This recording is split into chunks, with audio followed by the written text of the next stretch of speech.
Now that we've looked at service firms and merchandising firms, let's take a look at manufacturing firms. Since manufacturing firms have to transform raw materials into finished goods that they then sell to their customers, accounting for these firms is a bit more complex than accounting for other business types. Manufacturing firms have three categories of product costs: direct materials, direct labor, and manufacturing overhead. So the total cost for a unit of product is all of the direct materials and the direct labor and the manufacturing overhead that went into that unit. This is an application of the cost principle. Remember that the cost principle says that assets are recorded at their acquisition cost, which includes all costs necessary to acquire the asset and get it ready for its intended use. In addition, a manufacturing firm has period costs. These include all of the selling and administrative costs that the firm needs to operate, and they are expensed in the period in which they are incurred. We can further classify a manufacturing firm's product costs as either direct costs or indirect costs. The direct costs include direct materials, the actual physical materials that go into the products that the firm makes, and direct labor, the dollar value of the time that our workers spend actually making these products. So we can say that the total direct costs are the direct materials and the direct labor that went into a particular product.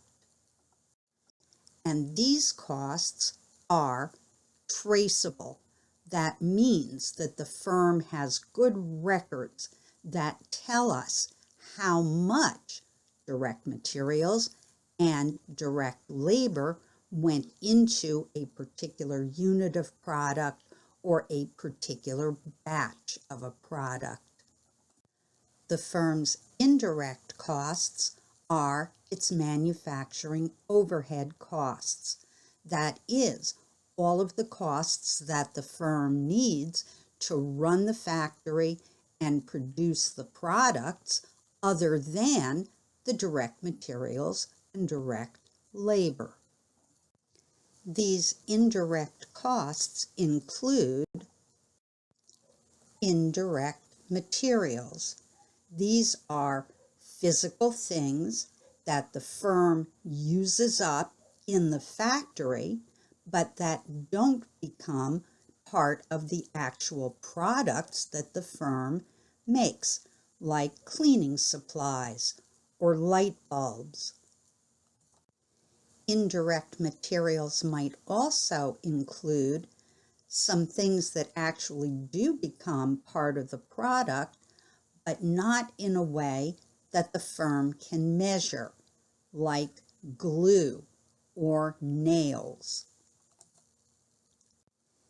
Indirect labor is another component of manufacturing overhead.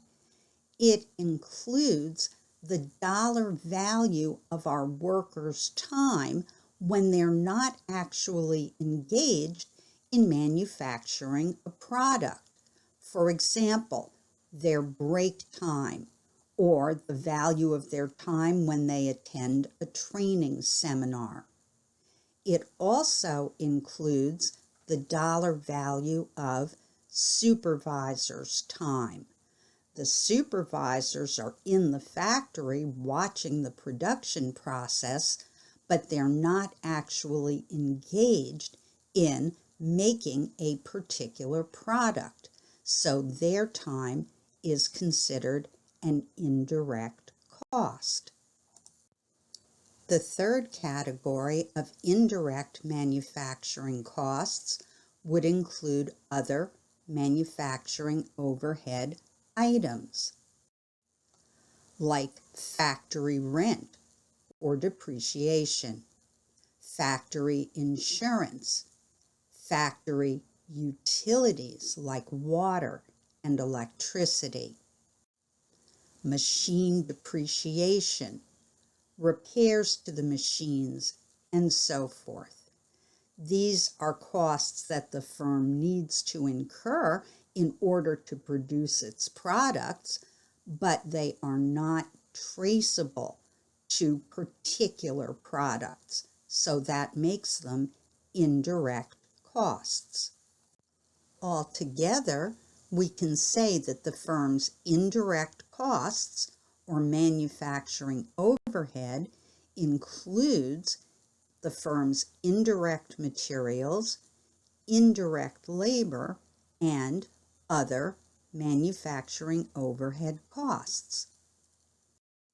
These costs are not traceable to particular products that the firm makes, but they are costs that the firm needs to incur in order to make those products.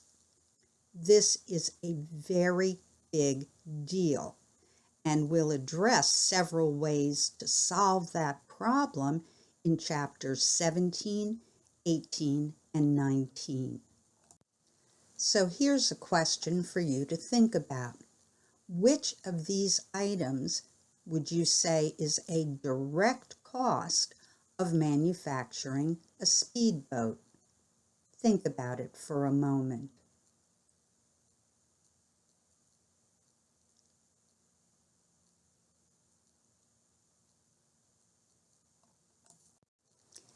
In this question, we are looking for a direct cost of making a speedboat.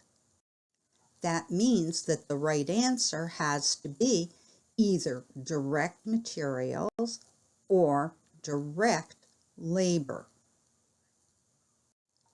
So the right answer has to be the cost of a boat engine. The salary of the engineers who set up the machines and depreciation on plant equipment are not direct costs. They're part of manufacturing overhead.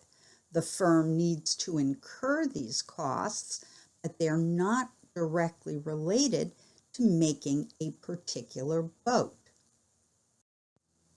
And the cost of the customer hotline isn't part of making the boat at all. It's part of selling and administrative costs. So it will be treated as a period cost, not a product cost. Manufacturing firms have warehouses where they keep all of the physical stuff that they're likely to need for their manufacturing processes. Most manufacturing firms refer to this material that they've acquired but haven't used yet as raw material. When the raw material is used, it can be used in two different ways. Some raw materials become part of the products that the firm manufactures, and those materials are called direct materials, and their costs are recorded as direct material costs.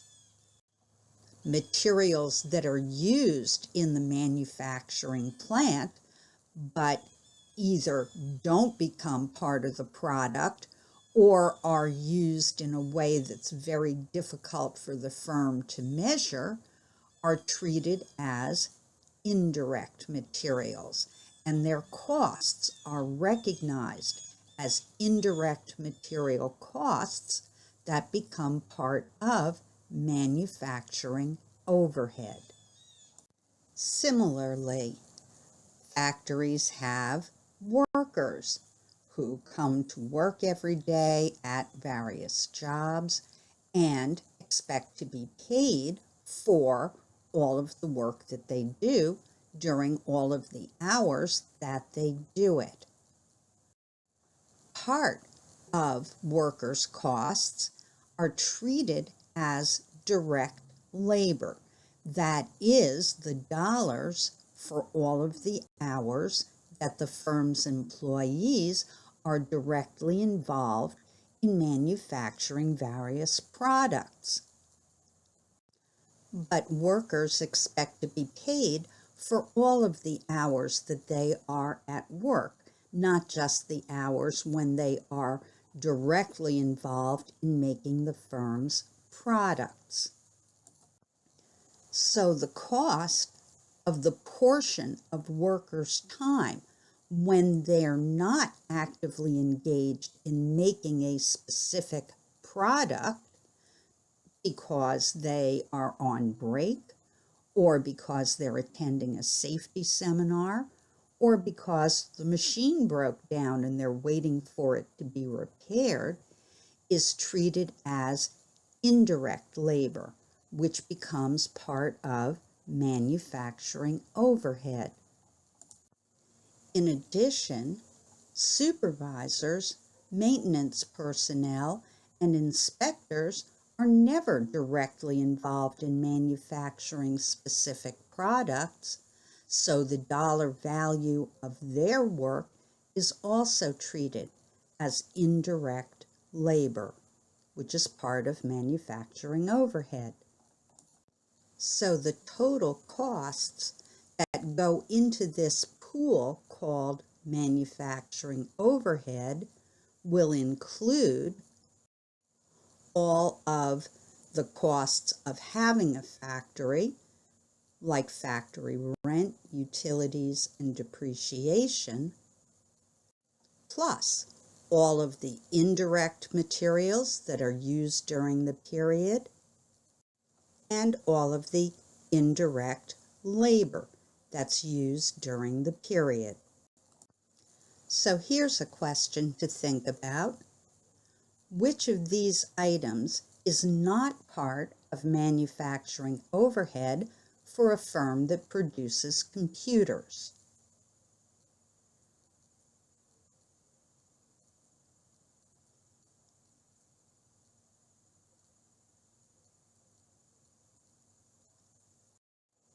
You probably noticed that 3 of these answers refer to things that happen in the plant.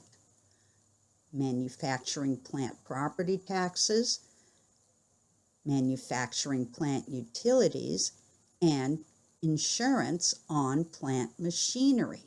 Those are all part of manufacturing overhead. But depreciation on office equipment is not related to the manufacturing plant. It's related to selling and administrative costs.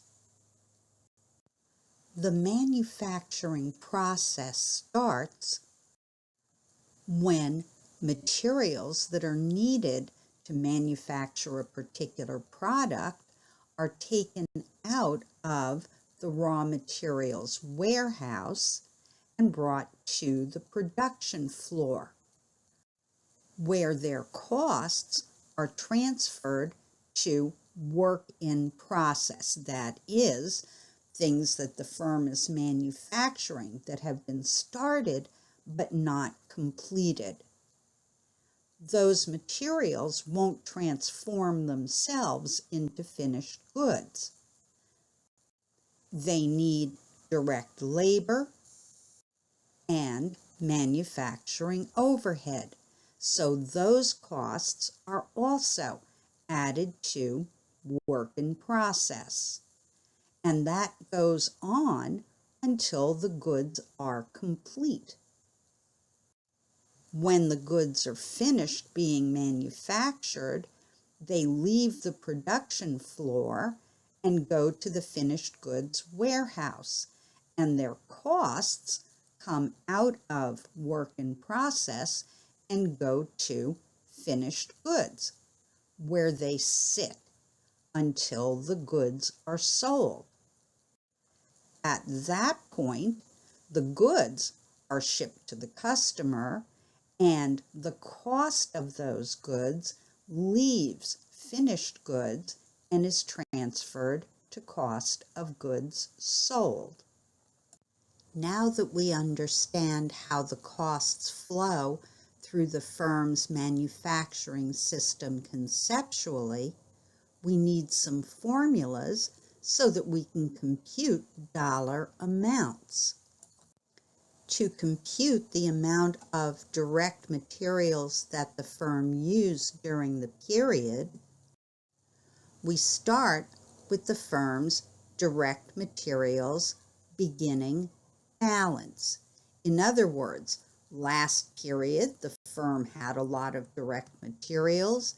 They didn't use them all during the period, so they're going to start out this period with some materials that they need for production that they had bought in the past, and now they're going to use them in the present. Of course, if this was the firm's first period of operations, its direct materials beginning balance would be 0. During the period, the firm buys more direct materials.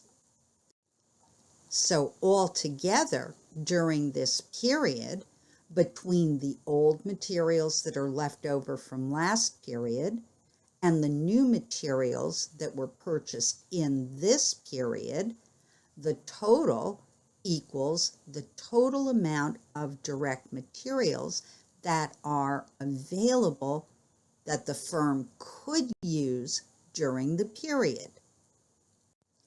Out of all of these materials that the firm might use during the period, some of them will get used and some of them won't get used.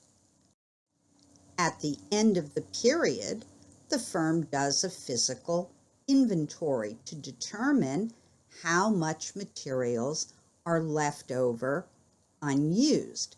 That's the direct materials ending balance.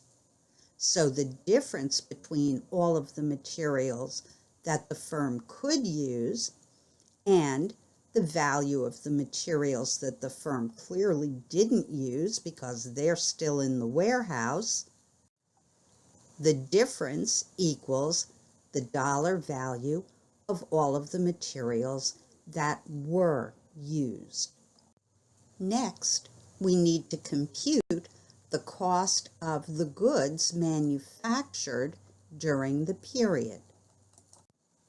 We start with the firm's work in process beginning balance, which represents the dollar value of all of the goods that the firm started producing last period but didn't finish by the end of the period.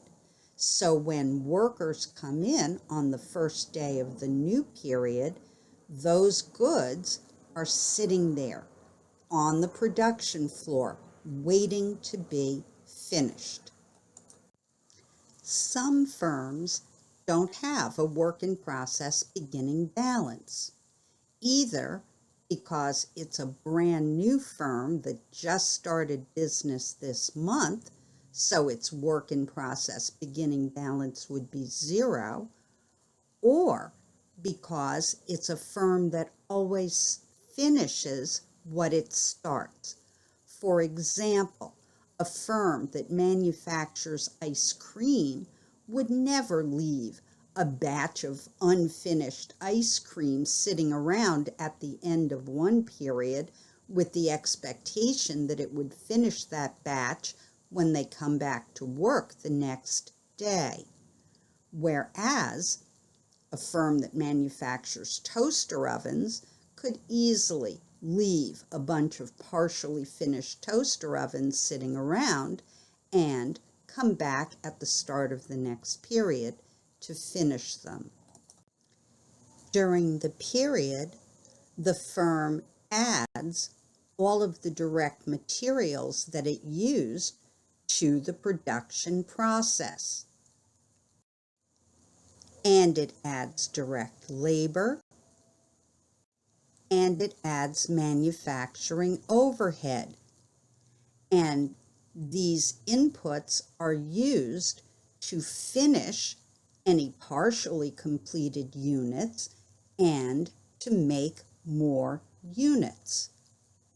Altogether, the work in process beginning balance plus all of the new materials, labor, and overhead costs that were added in this period equals the total manufacturing costs for the period. There are only two things that can happen to these manufacturing costs by the end of the period. Either they're attached to units that got done, or they're attached to units that didn't get done by the end of this period. At the end of the period, the firm does an inventory of its work in process ending balance. That is the dollar value of any units that were started during the period but didn't get done by the end of the period. If we take the total manufacturing costs and subtract out the dollar value of the work in process that didn't get finished, the answer is cost of goods manufactured, the dollar value of all of the goods whose manufacturing was completed during the period. Now we're ready to compute the cost of goods available for sale and the cost of goods sold.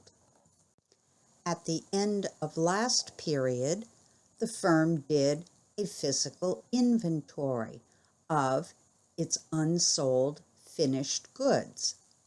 That finished goods ending balance from last period automatically becomes its finished goods beginning balance for this period. Of course, it's possible that the firm didn't have any unsold finished goods at the end of last period, either because this is the firm's first period of operations or because it sold out all of its goods last period. In that case, the finished goods ending balance for last period, which becomes the finished goods beginning balance for this period, would be 0. During this period, the firm made more units of goods. The dollar value of the cost of goods manufactured can be added to the dollar value of the finished goods beginning balance to get the cost of goods available for sale, the dollar value of all of the goods that the firm could possibly sell in this period. If we take the cost of goods available for sale and subtract the finished goods ending balance for this period, that is the dollar value of any finished goods that are left in the finished goods warehouse unsold at the end of this period, the answer will give us cost of goods sold. Let's start putting some of these formulas into action by doing an example. We are asked to prepare a schedule of cost of goods manufactured for the XYZ manufacturing company. A schedule is an accounting document that's used to compute something. Schedules may be used internally by managers, or they may be used externally to compute amounts that are needed for a balance sheet or an income statement. And we're given a lot of data to help us prepare that schedule. Let's try to understand the story that this data is trying to tell us conceptually, and then we'll try to understand it numerically. We're going to start with direct materials. We know that the direct materials beginning balance, materials left over from last period, plus direct materials purchases, materials that we bought in this period, must equal the direct materials available during the period. Remember that all costs have to go somewhere. So what happens to all of these direct materials that are available for use during this period? Some of those materials get used. That means that the materials are no longer in the warehouse, they were put into production, and their costs become part of work in process, things that the firm is trying to manufacture. Any materials that don't get used are still in the warehouse at the end of the period, and their costs will be shown as the direct materials ending balance at the end of the period. Now we're ready to add some numbers. We were told that the direct materials ending balance at the end of August was $95. The very next day, September 1st, that means that the firm had $95 of direct materials beginning balance for this period. We were also told the dollar value of all of the new materials that the firm purchased during September. The old materials plus the new materials equals the dollar value of all of the materials that the firm had available during September. But what happened to these materials? We were told that the firm had $72 of direct materials left unused at the end of September. So if we take the dollar value of all of the materials that the firm could have used and subtract out the dollar value of the materials that the firm clearly didn't use because they're still in the warehouse, the difference tells us how much material must have been used during the period. Now, let's take a look at what happened to the firm's work in process during the period. We know that the firm's work in process beginning balance, that is, units that the firm started last period but didn't finish by the end of last period, so they're still available to be finished in this period,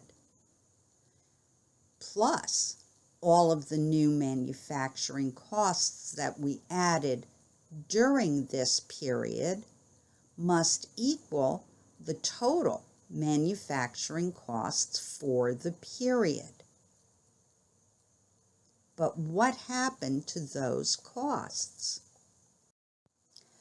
Our basic rule is that all costs have to go somewhere. So there are only two things that could happen to all of these manufacturing costs.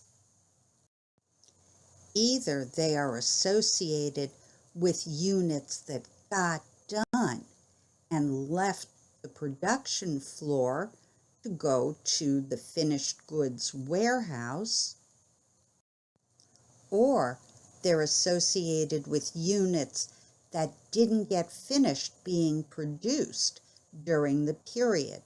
Those costs become the work in process ending balance on the balance sheet. Now let's include some actual numbers. We were told that at the end of August, the firm had $270 of partially finished work in process. And those units were still sitting there at the beginning of September, waiting to be completed. During the period, we added new manufacturing costs that included the direct materials that we used, which we just figured out on the previous slide, and direct labor, which was given, and manufacturing overhead, which was also given. If we add those costs together, that gives us the total new manufacturing costs that were added to production during the period. The old work in process beginning balance plus all of the new manufacturing costs added during the period equals the total manufacturing costs for the period. But what happened to all of these costs? We were told that the firm had $310 of work in process ending balance. That's the dollar value of all of the units that weren't finished being produced during the period. If we take the total manufacturing costs and we subtract out the dollar value of the work in process ending balance, that tells us the dollar value of the goods that were finished being manufactured during this period. Let's put this information together to make a schedule of cost of goods manufactured. The heading is already filled in with the name of the firm, the type of financial document this is, and the period of time that it covers, the month of September. This is a more complicated story, so we are going to use 3 columns to tell it. Remember that the far right column always tells the main plot of the story. for a schedule of cost of goods manufactured, that main story is old costs plus new costs equal all of the costs minus the cost of units that didn't get finished equals the cost of the units that did get finished. Let's see how that works.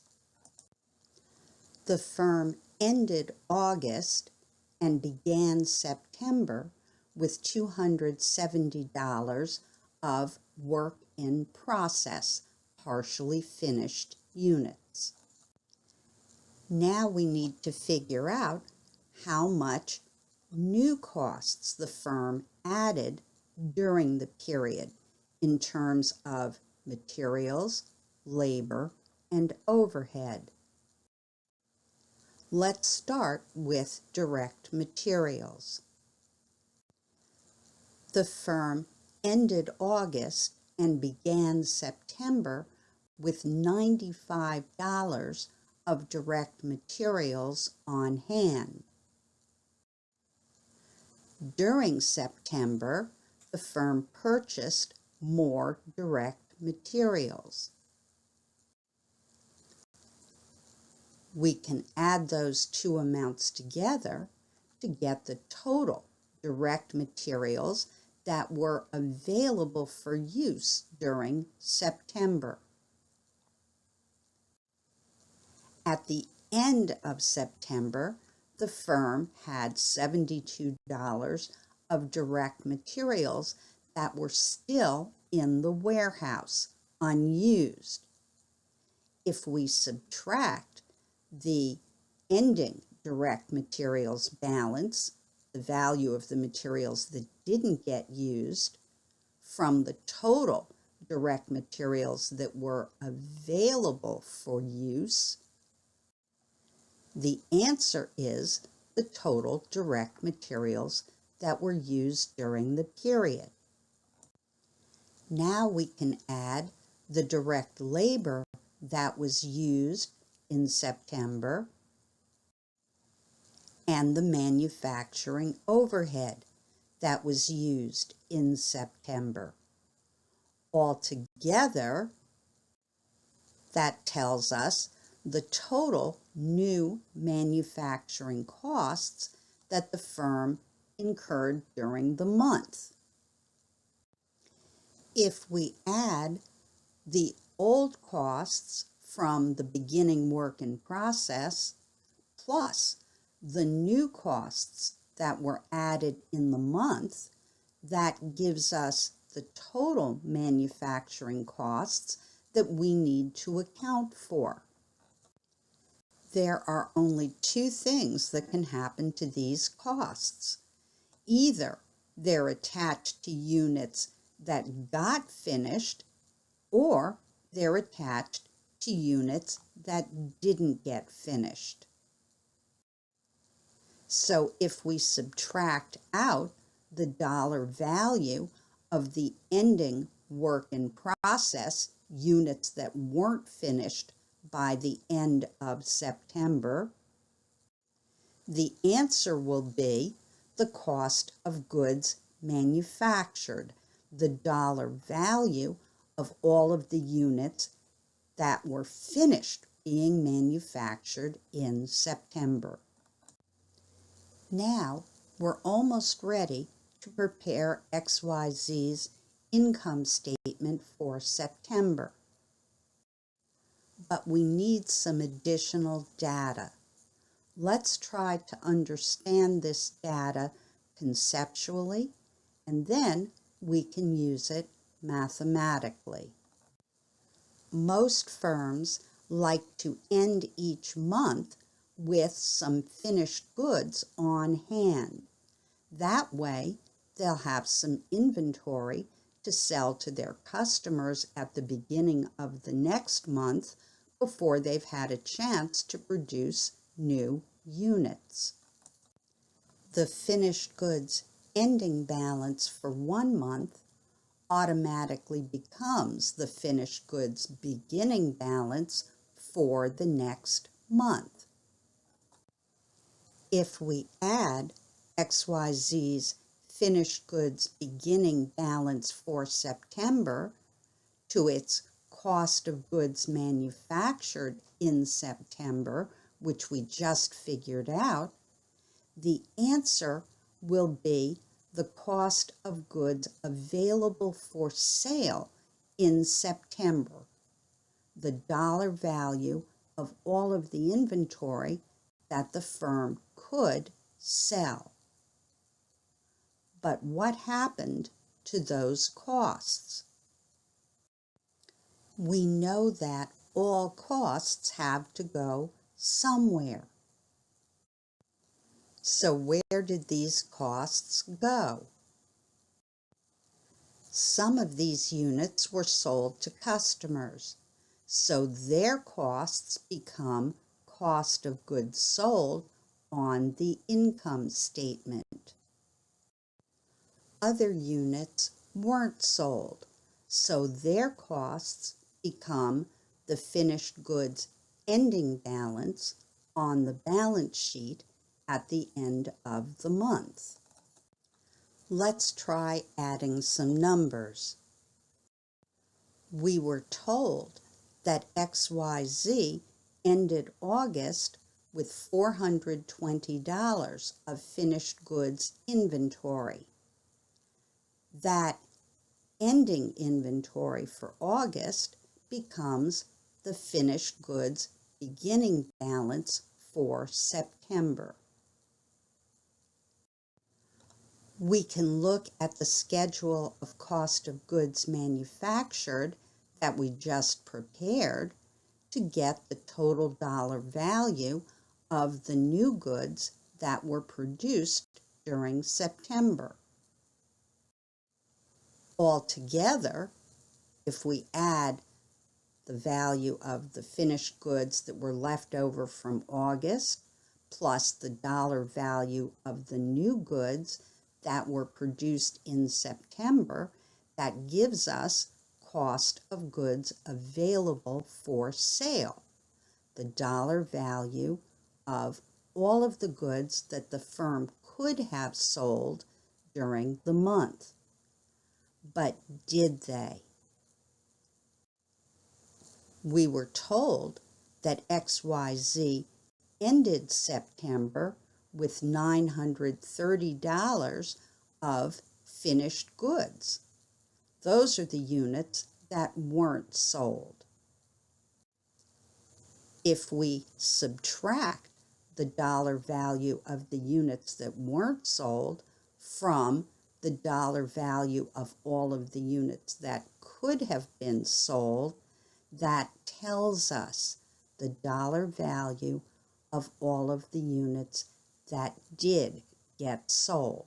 That's cost of goods sold for the income statement. So let's prepare the income statement for XYZ for September. The title block is already filled in with the name of the firm, the fact that this is an income statement, and the period of time that it covers. We were given the sales revenue for the period. Now we have to explain how we know cost of goods sold.